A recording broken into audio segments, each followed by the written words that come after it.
Welcome back to the Azure podcast.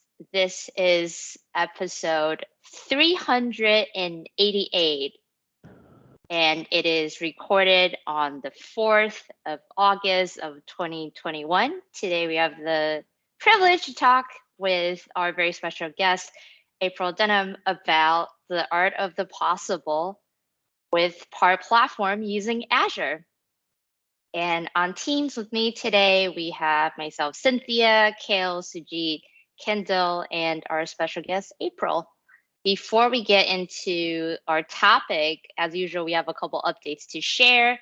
I know Kale and Sujit both put a couple of them in there. Kale, do you want to start?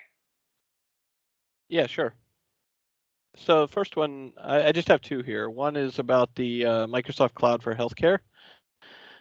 So there's been enhancement even since we initially did the Fire Azure API stuff back in 2019.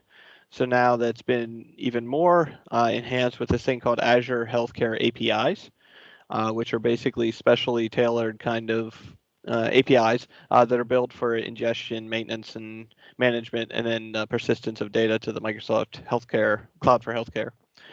So what this means is like it makes it easier for our partners or those who are consuming data or ingesting, like capturing data from like radiology or something like that, but basically having those things be much more easily accessed in a secure way, obviously, but allowing someone to see someone's history much more easy because it's using these standards and then this standard API on top of it. So it's a good thing for healthcare all in general, but this is a heavily regulated industry, so making sure that we have the proper security and constraints and things in place there is obviously key.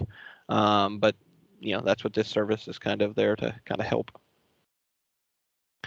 The second one I had was around from Mark Krasinovich is about Azure virtual machine availability transparency. So that's a lot of words, but basically when things go wrong, having more transparency about like why did this happen, as opposed to having an event log or some sort of a error log that basically says, hey, your VM went down at this time.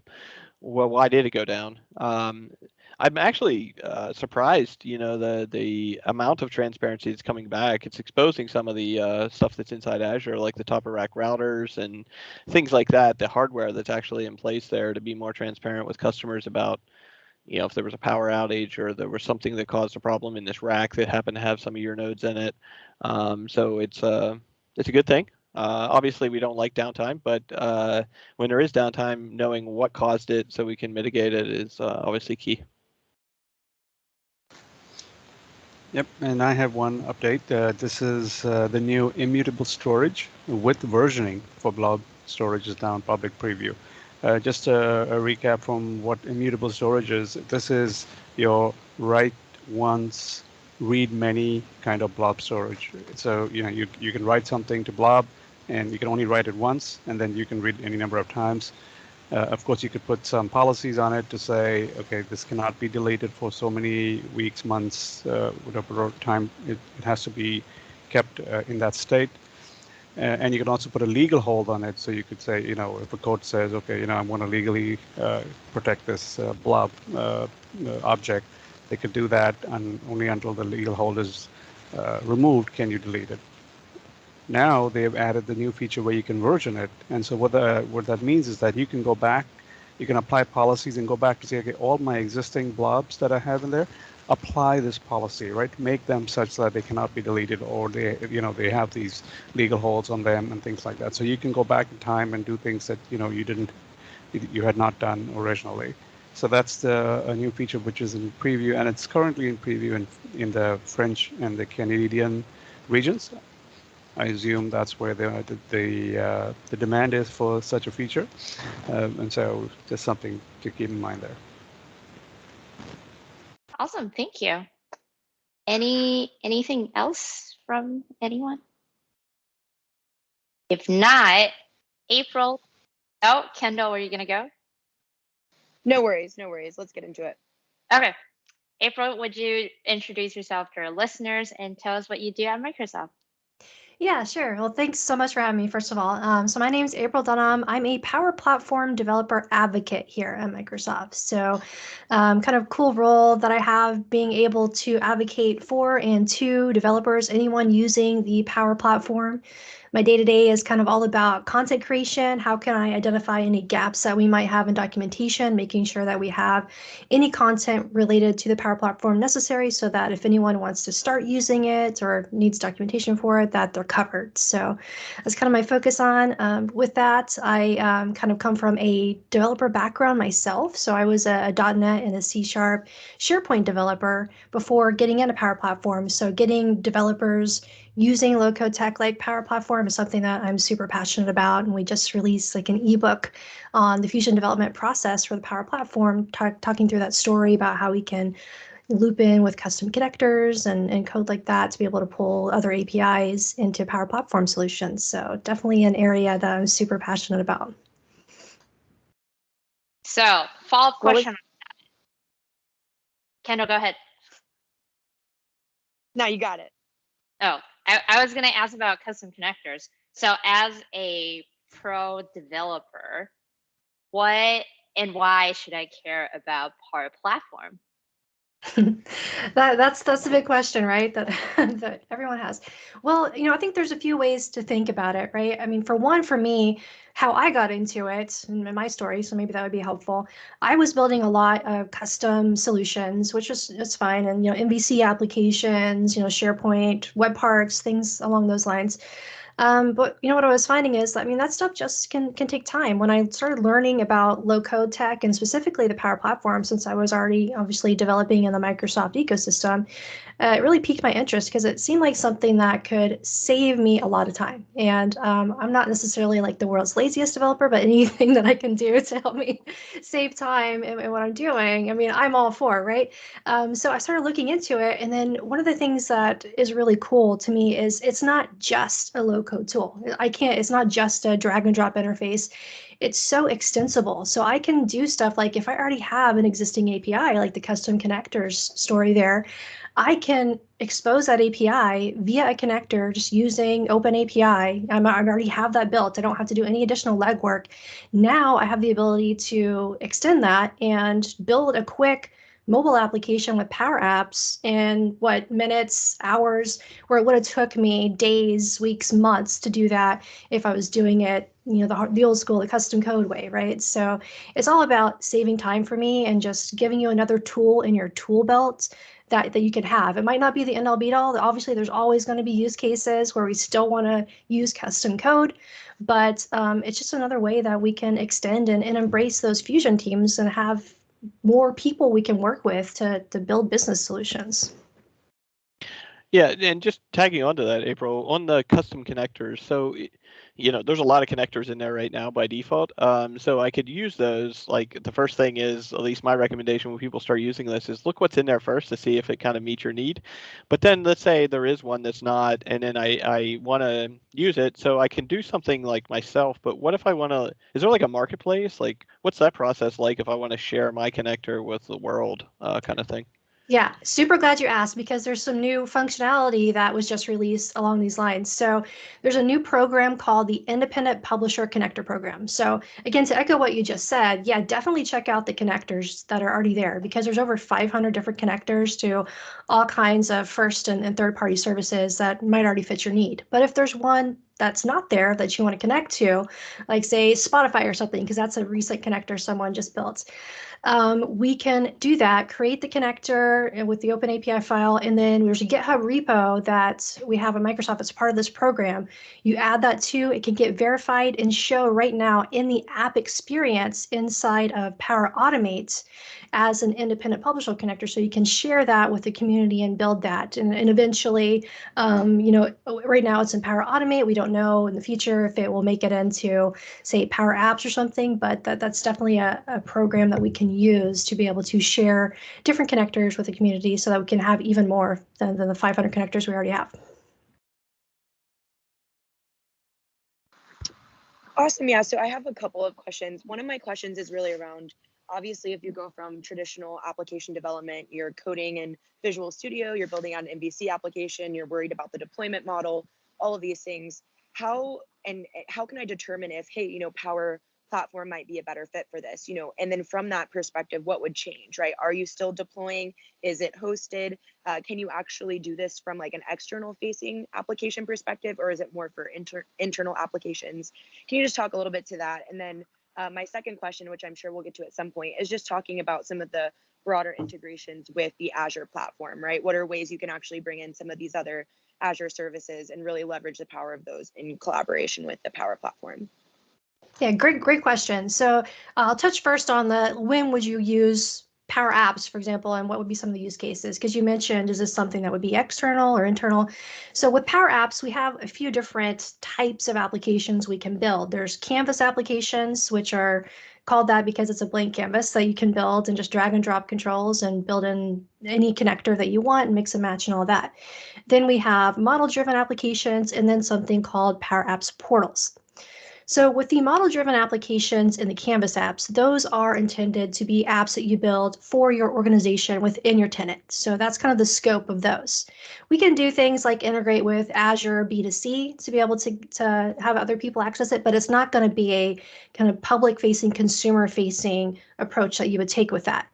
But that's where Power Apps portals do come into play. Those can be anonymous, external facing, almost like websites that we built on top of the Power Platform, leveraging the Dataverse model and database there to be able to have public facing websites. Lots of the stuff that you might have seen with COVID vaccinations, actually, those portals that you would go to register for that were built on Power Apps portals, actually. So a lot of that stuff. So there are different methods that we can use focused on different audiences, whether it's internal or external facing. And then really as far as trying to decide, is Power Apps a fit? I mean, I think it depends on like what are you trying to connect to and what is your scope there? I mean, with one of the benefits to me of building something in a Power App is the fact that I can build it once and it works in any modern browser. It works natively in iOS and it works natively in Android, just out of the box. I don't have to do anything additional, programming wise to make it fit into that. So, I mean, if that's, time constraints are concerned, if you're working with other people, again, I keep talking about those fusion teams, but if maybe someone already built kind of a prototype and you can just tag on to that, it can really be anything from departmental solutions to I've seen great enterprise grade solutions built on Power Apps. So more often than not, it can be a great tool to use. And we have support, another important thing to touch on, for that whole developer lifecycle with building solutions on the Power Platform. There's ALM support, there's Power Platform, GitHub Actions, native Visual CLI. There's all of that baked in so that you can really push and deploy and have the traditional application lifecycle that you would expect with custom code. Yeah, I had a question for you. I mean, can you hear me? I changed my microphone. I want to make sure you can still hear me. Okay, thank you. So, April, you mentioned Power Apps, but then you also briefly, I heard Power Automate being mentioned. I was wondering if you could elaborate a little more on what is Power Automate and how, how one might use it if they are building a Power App, for example. Yeah, great question. Power Automate. So Power Apps obviously is the low-code rapid application development tool.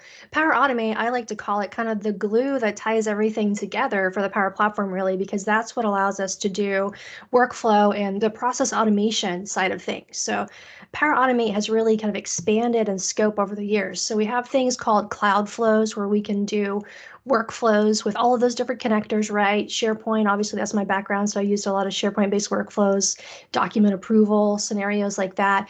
But we also have newer functionality for robotic process automation with Power Automate Desktop. So we can even go beyond automating and things within SaaS solutions into automating things on our desktop and to legacy console applications and things like that.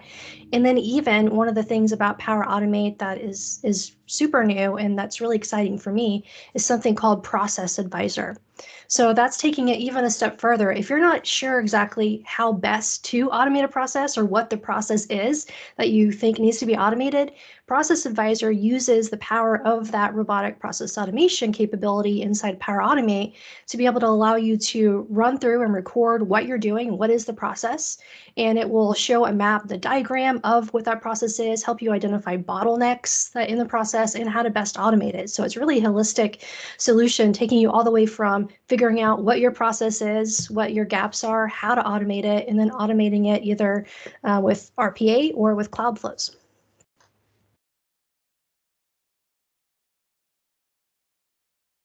And a quick tip of that, if people that don't know, Power Automate is actually based off of Azure Logic Apps. So if you use Logic Apps, Power Automate is very similar, just really kind of different audiences. This is more a drag and drop. The scope is a little bit different. There's a little bit more you can do with Power Automate than Logic Apps. Yeah, real quick, I just wanted to jump in on that. That was going to be my question. Like the connectors, I guess we'll call them, in the Power platform. How does that correspond to the Logic apps? Like, so if I created one and I shared it with the community, as you mentioned earlier on the Power side, does that automatically show up in the Logic apps, or is that a separate marketplace, or like how does that work? Like, so that it shows up everywhere? Like, that's a good question, actually. I'm not sure that it automatically shows up in the Logic Apps marketplace. I know that you can build a connector, and that's one of the great benefits of connectors and the model itself is that you build it once and you can use it inside Power Apps, Power Automate, and Logic Apps. But as far as like the publishing model and getting it into Logic Apps, I'm not honestly 100% sure of how that is, since I focus more on the Power Automate side of things. No worries. We can ask our Logic Apps person. Mm-hmm. There's another episode coming very soon. April, I'm curious about the idea of fusion teams. Is it that our pro developers continue to focus on their time in VS Code and the citizen developers living in Power Land? Or what would it look like? Yeah, I mean, it can be a little bit of both, honestly. It kind of depends on what you want to do. A common thing that we have seen with these fusion teams is maybe the low-code dev, citizen dev, whatever you want to call it, being the person that maybe builds the UI prototype, say in a Power App in a solution.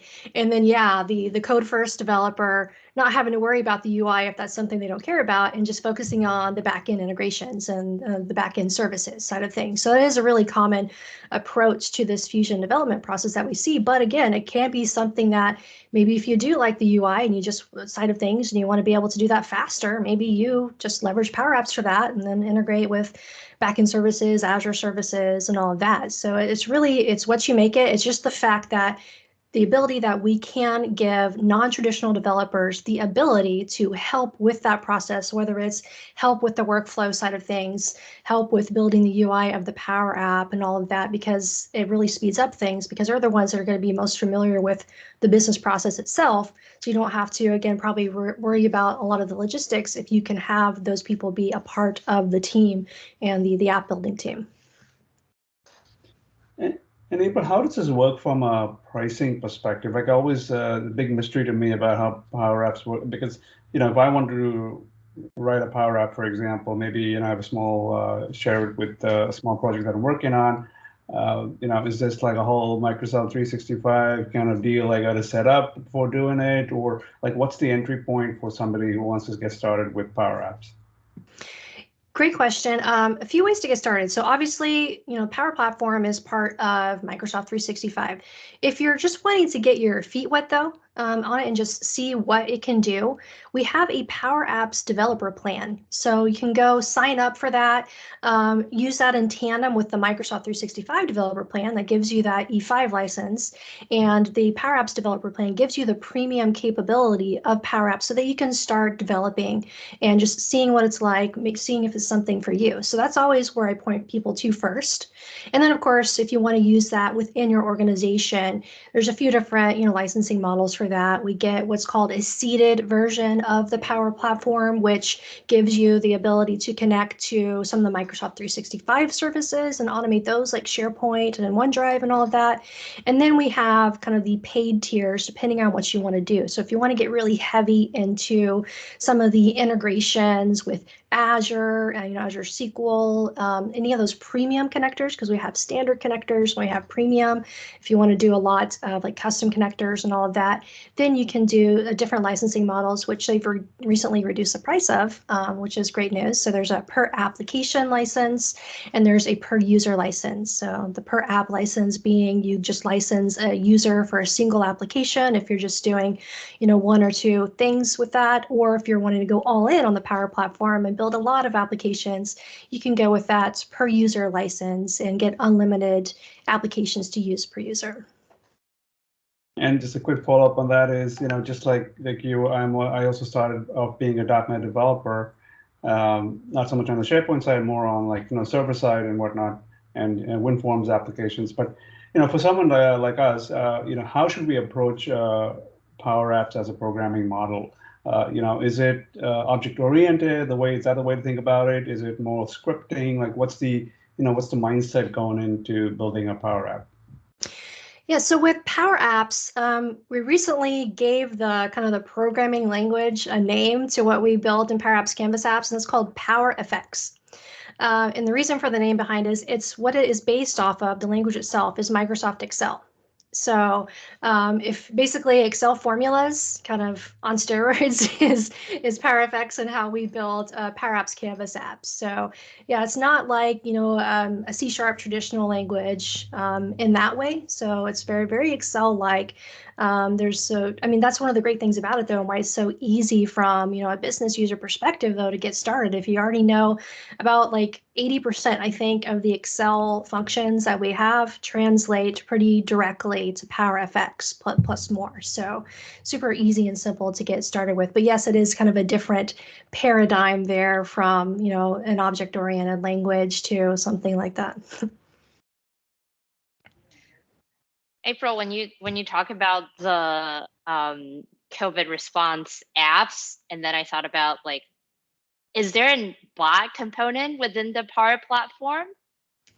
Yeah, glad you brought that up. Yeah, so with Power Platform, there's four main technologies, right? We have Power Apps, which we discussed already, Power Automate, Power BI, which I'm sure most of us have heard of because that's the oldest one, right, for dashboard reporting. And then the newest one being Power Virtual Agents. So that is our way to create low-code chatbots based off of bot framework with a drag and drop interface. And when I mentioned Power Automate was the glue, it really shows when we're building bots in Power Virtual Agents, because if we want to do anything actionable, like go get information from a database and return that to a user, maybe to find their order information or something like that, we can actually just call a flow that will go do that thing from our bot, and that can return the information back in Power Virtual Agents in there. So yeah, we do have pretty much the full business solution capability from applications to bots to workflows and reporting, all baked in. I guess the nice part about it is that it's all running on Azure without you having to worry about any Azure resources or things like that. It's just there, that it's running on a trusted platform right there. Exactly, and that speaks to security as well. It's all backed by Azure security and the security model and all of that. Yep. By the way, I'm looking at some of the slogans behind you. I like the one that says "Power Apps nailed it." That's really nice. Yes, that was a Power Apps app building competition I did years ago, and I won first place there and got that cool little custom made plaque. Cynthia, we want to wrap up here. Oh, I was about to ask another question. Please do. I want to be respectful of April's time as well. Go ahead. We can make this the last one then. In terms of Azure integration, I know you talked about the custom connectors and using the different connectors that already exist. What are some of the other ones that we can look into as a pro dev? Yeah, well, one thing I wanted to point out with custom connectors is we also have native capability to integrate with Azure API management. So, the topic of licensing came up earlier. And, if you say you wanted to connect to an API, if you do that custom connector way, you do have to pay for that additional licensing. But there's something called Dataverse for Teams I did want to make sure that I bring up. So if you want to build a business application and have that hosted inside of Microsoft Teams, there's some versions of the Power Platform and the Dataverse database specifically for that. And as part of that, we can actually connect to Azure API management and the APIs that are hosted within that inside of the Dataverse for Teams applications at no additional cost. So that is another like model that we have there, where if you are wanting to build Teams-centric applications, where we can more easily extend that, all included in our Microsoft 365 licensing that comes with Teams. So that's another big integration area. Obviously, Azure Functions is another way. We just did a webinar actually a week or two ago talking about how we can leverage Azure Functions for serverless APIs with Open API and connect that with custom connectors. So if you want to do kind of more lightweight, singular API type scenarios. And then there's all kinds of integrations with like Data Lake, obviously SQL Server, cognitive services is another big one. We have like mixed reality support. There's all kind of AI support baked in, but if we can do more for forms processing and object recognition and all this stuff in Azure, it's just really the possibilities are endless. We can integrate with almost anything in Azure with the Power Platform. Awesome. Any parting thoughts before we wrap up here, April? Any call to action for our listeners, what they should try out? Yeah, I would just suggest, if you haven't explored the Power Platform yet, definitely go out and get that free developer plan, because I think if you use it and just try to build something in it, then you'll see the power of it and why it's just so easy to use and can bring a lot of value. So if you go to aka.ms/powerapps-dev plan, that'll take you right there where you can sign up for that and get started. The other one I will say, if you are, a traditional developer looking to get into it and you're not sure what that Fusion Dev stuff means and like where you fit in and like what a typical process would look like, do check out that learning path, because it really shows a sample scenario of here's an application you might want to build, here's how Fusion teams work, here's how you can integrate an API with custom connectors into a Power App. So if you go to aka.ms/Fusion Dev, /learn-Fusion Dev, that'll take you to that learning path there to check that out. So those would be my two main call to actions. Awesome. Thank you so much. Thank you. This was fun. Thank you, April.